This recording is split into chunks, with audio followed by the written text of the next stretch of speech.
তো কেউ চাঁদ, অথচ হেমলক এঁকেছে একটি ভিন্ন রকম চিত্র। একটি নারী বসে আছেন যার বুকের একটি পাশ নিরেট অন্ধকার, কিছু নেই সেখানটায়। নারীটির মাথার মুকুট, ঠোঁটের তীক্ষ্ণ হাসি, অথচ চোখগুলো শান্ত। ছবিটির নিচে ছোট্ট করে লেখা, দ্য হ্যালো হার্ট।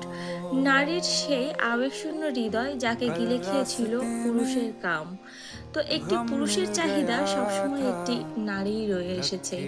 এটা আদিম যুগ থেকেই হয়ে এসেছে। যখন মহান আল্লাহ তাআলা আদম আলাইহিস সালামকে সৃষ্টি করেছিলেন, তখন তার কাছে সবকিছুই ছিল, কিন্তু তার কাছে কি জান্নাত জান্নাত মনে হচ্ছিল না, যতক্ষণ না বিবি হাওয়াকে সৃষ্টি করা হয়েছিল। তাই আদি যুগ থেকেই চলে আসছে যে একটি পুরুষ সবসময় একটি নারী সঙ্গ পেয়েই তার নিজের জীবনকে পরিপূর্ণ করেন। সেটা অবশ্যই তার স্বার্থে। তো পুরুষরা সবসময় স্বার্থপর।